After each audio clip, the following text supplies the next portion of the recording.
Texas উপকূলে আছড়ে পড়ল হারিকেন বেরি। ইন্দোনেশিয়ার খনিতে ভূমিধসে নিহত 11, নিখোঁজ 45। গাজা সিটিতে হামাসের শীর্ষ কর্মকর্তা নিহত। সৌদিতে মাদক চোরাচালানের দায়ে 7 বাংলাদেশি গ্রেপ্তার। উরুগুয়েতে নার্সিংহোমে আগুন, 10 জনের মৃত্যু। নৌসভোজে পুতিনের কাছে বিশেষ অনুরোধ মোদির, খেতে খেতেই সায় দিয়ে দিলেন রাশিয়ার প্রেসিডেন্ট। রাশিয়া সফরে গিয়ে প্রবাসী ভারতীয়দের সঙ্গে দেখা মোদির, অংশ নিলেন পুতিনের মধ্যাহ্নভোজে।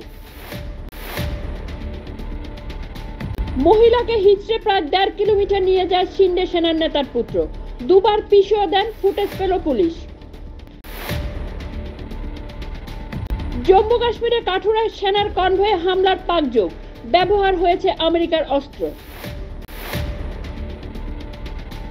হেমন্ত সোরেনের জামিন নাকচ করতে সক্রিয় ইডি, আবেদন জানানো হলো সুপ্রিম কোর্টে। মণিপুরে এসে পরিস্থিতি দেখুন, প্রধানমন্ত্রীর কাছে আর্জি জানাচ্ছি, ইম্ফলে গিয়ে বললেন রাহুল।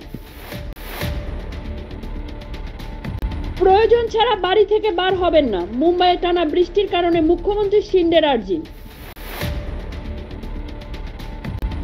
বাংলাদেশের টাঙ্গাইলে চলন্ত অটোরিকশার ওপর গাছ পড়ে যাত্রী নিহত। মোদির কথাতেই সায় পুতিনের, রুশ সেনার কর্মরত ভারতীয়দের ছেড়ে দিচ্ছে রাশিয়া। পরীক্ষার একদিন আগে টেলিগ্রামে নিট প্রশ্ন ফাঁস হয়েছে, হাইকোর্টে ভিডিও পেশ।